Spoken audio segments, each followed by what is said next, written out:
Welcome to the episode. I'm Luke, this is Mungie. And we're on the back roads to Broome. That's Mount Augustus, and this is going to be a ripper of an episode. Perfect. No worries, crew. Well, that was interesting. The old four-wheel driving adventure show WA. Just done a bit of an interview with these boys over here. It's all good part of the training. Get them used to all sorts of things. But they are doing legendary, aren't they? And he's once again, our day of training with the pack saddles ends up with a TV interview, looking his best. Great time in Mungie. Anyway, we'll see how they go with their channel. They're looking at giving us a sponsorship. Promised me a swag, that's pretty cool. This one leaks and the mattress is flat. Thank you guys. It's time for Mr. Gray to have a go of taking a load. You already know something's happening because we're back in the routine a little bit. We're just going to be nice and calm with him. You're right, big fella. Just keep that one leg strap on. I like to use the one, not the two, because the two sort of ties him down a little bit. With one, he can still get up if it makes him nervous, and give him the chance to work it out. You're right, big fella. A bit of a touch there with him. Let's just put it on him there, nice and relaxed. Okay. He seems all right. You can see in his eyes he's a little bit wary. We're just going to put this in the side now. Taking the string, in we go. Up over here. Now expect him to jump up at any second, because this is something new, something he's never experienced before. Okay, so we're just in the side that we're not normally working. I mean, we do pass the girth straps underneath. So just going to touch his saddle there a couple of times. Push there, Mr. Gray, and he'll be pretty fine with this one. Now, like I said, it's not massive loads on his back. Okay, just going to let him touch it. Okay, it's all right, big fella. Feel it there, getting himself out of the way in case he jumps up. Not massive loads on him, but just enough for something on his back, just to get him started. And as we go, we work up and we work up. Now, the best way to keep your camels quiet, especially bulls, is some big loads and some long days. So this is the beginning of just teaching them that. There you go, big fella. Now, before you ever do this, make sure your girth straps are nice and tight, because the last thing when the loads roll is it rolls off his back. Your ropes are tight on here. If he gets up and the loads land on his head, this is never a good thing for a camel. So make sure you're in a good position, you've got good ropes, tight girths, and he's generally okay. So this is the important part about packing a camel, is making sure they stay on the ground while you're putting the loads on. That's why when we've been training them, we're keeping them sat down for a little while, not just rushing into the jumper. And also this one here, I like that connection with the nose. You're right, big fella. So he knows that I can do this before he's got to get up. Okay, Mr. Gray, up. Mr. Gray, up. Come on, big fella, up. Just a little reminder, Mr. Gray, up. Stand there, buddy. Now, it's just a bit of a visual for him, give him something to look at there on his back like that. You can see his peripherals going there, wondering what he's got there. So we're just going to leave him stand here for a while, same we did with Mungie, just to get to understand that he's got something on his back. Now remember, this isn't for the weight, this is just purely just to put something on there so he can see what's going on and start to get an idea as we build up to teaching him to be a good pack camel. It's a good opportunity here, especially getting into places with civilisations. We've got a water truck running over there at the moment. All sorts of stuff going on around here at the Mount Augustus Caravan Park. So, good opportunity to do a little bit of training, especially with Mr. Gray on the back and his first time taking his pack saddle. He's doing pretty good. No need to put the team together. We're just going to go over and check out the sign, the distance sign of where we're going to next. We might as well take him for a little run. Now we're shortening up his nose line a bit, starting to really learn how to use that. Stop him dragging on this fella now. Always better after a couple of days off. Down there, boys. Well, this is our next part of the journey, the Pingandy track. So we've got a couple of days. We're waiting on a mail order to come in for the rest of the supplies. But our next point of town will be Tom Price in 480 k's. This is a long distance, long stretch between camels. But before that, we've got the Ashburton River. So we should find a few water holes up in that country. But anyway, the Pingandy track, it's a fairly windy track through the hills. There's stony patches, sandy patches. Had a couple of four-wheel drives come through with mud all over them, so I dare say they've hit with the recent rains up there. Should be an exciting little part of the adventure. We've got a couple of days till we go. We're going to keep working on these guys, get them used to their packs, step up the game a little bit, and give them a chance to get used to all these trucks and chaos that's going around here.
There's another abandoned homestead.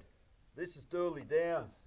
Don't know how long it's been abandoned for, but another classic old Dodge truck over there in the background. So I'd say it's been here a while. But anyway, really cool places to look around. A lot of history here. You know, it mightn't be that old history, but certainly there's stuff from the past to see. The old fence lines, the old wooden posts, and a pretty cool gate here. But anyway, the old abandoned Dooley Downs homestead, beautiful spot. Walk up, boys.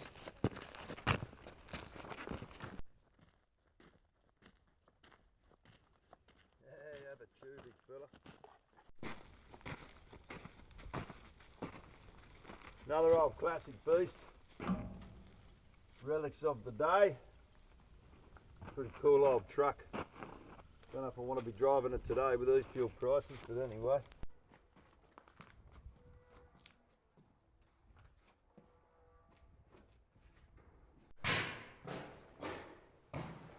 Wow, pretty cool. Look at this.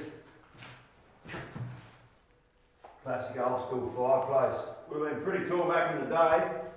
Sitting in here after a hard day mustering cattle. Nice big fire rolling over here. And wait for your feed to come out of this kitchen.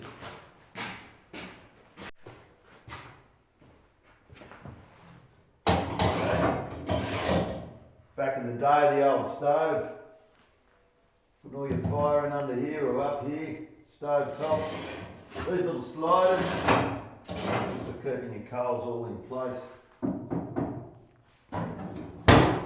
Very cool. Love that.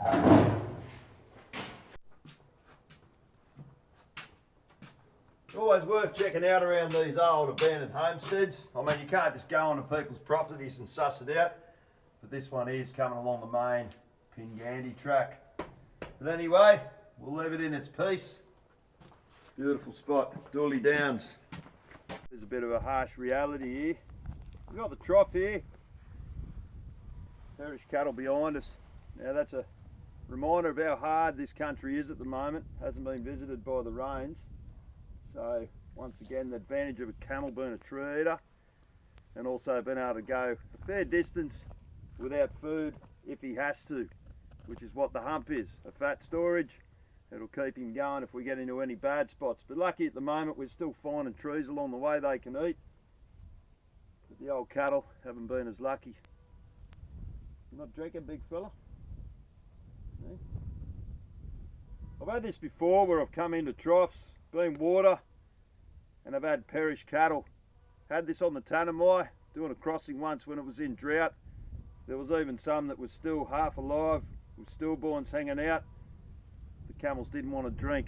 They certainly know what death is. So, anyway, he doesn't drink, we'll be right. We should have more boars further on. But yeah, not a good look. All right, big fella.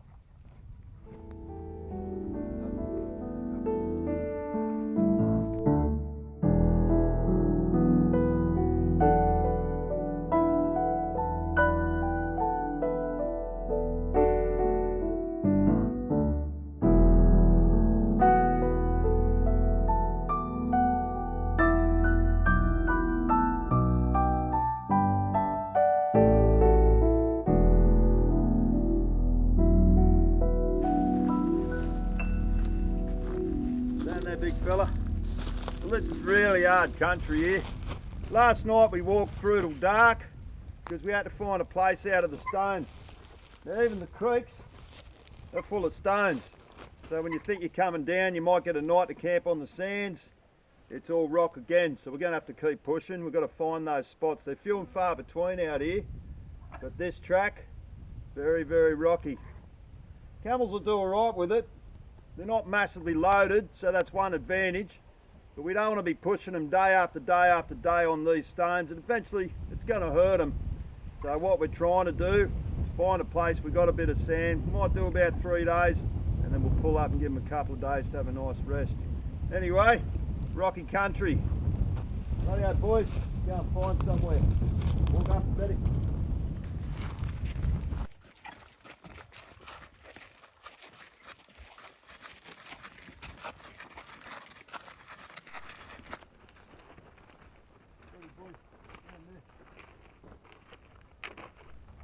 We can see this country. We're coming up the 20-kilometre mark and we're still getting stones. Hasn't been one spot we can stop and put the camels out. Yesterday we did over 35 kilometres. We pulled up under the moon last night. It was dark. We had to keep going. Okay, we might end up having to do the same tonight.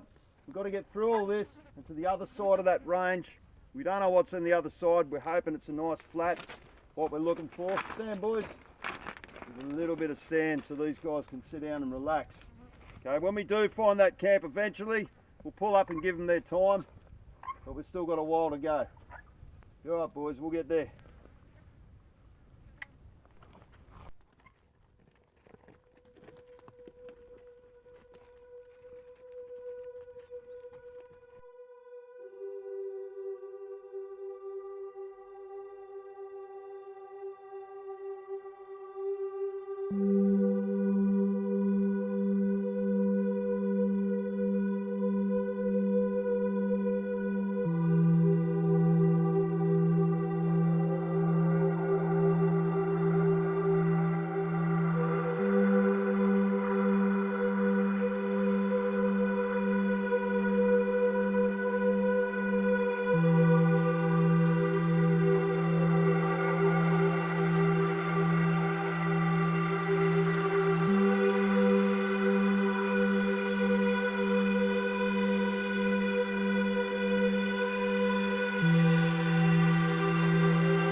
This is a new system here, and Mr. Grey's been upset lately because Mr. Red uses Mr. Grey as a tissue.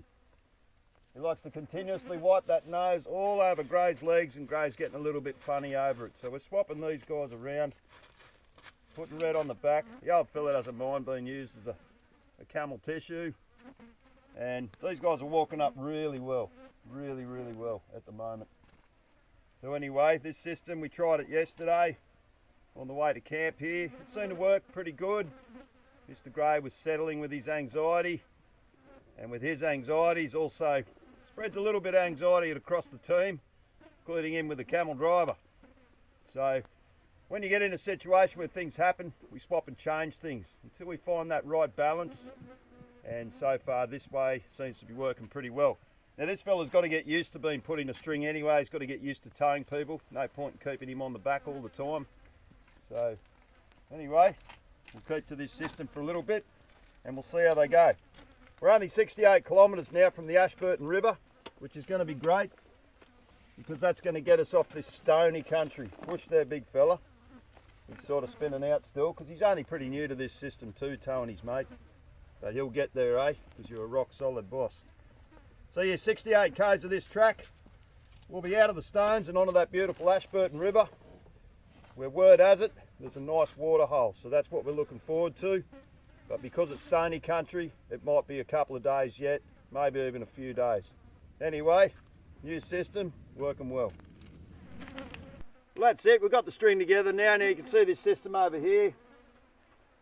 Oh no, look, he's going for the tissue. Hey, don't be a tissue, big fella. He's not as bad as Red. Red likes to use that nose and wipe him all over. Flies are out, so basically that's why they're doing it. But this system's working a little bit better. He's a lot more relaxed with the old fella behind him. Now just looking at the map, it looks fairly hilly and windy all through here, so that's just going to suggest more stones, more hills, more bends coming up. So it'll probably take about 3 days to get on down to that Ashburton River there, where we'll have a nice pull up and give these guys a good rest in the sand in that country. Anyway, we'll keep moving. Stand there, boys, getting edgy to go. They're doing well. I'm down to thongs at the moment, got some blisters on my feet. Doesn't feel too flash. I imagine these guys will be feeling a little bit after the stones too, so that's why they'll get a good rest when we get through this. Anyway, we'll keep it marching. Rightio, boys, walk on up.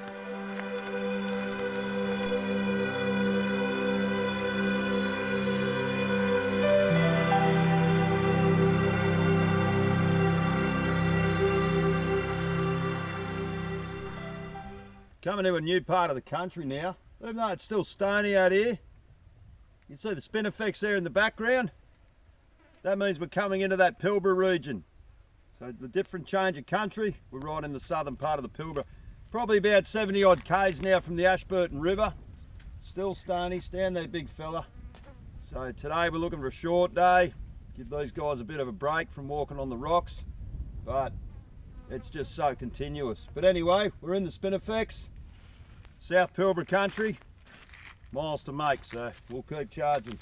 Walk up, boys. Walk up.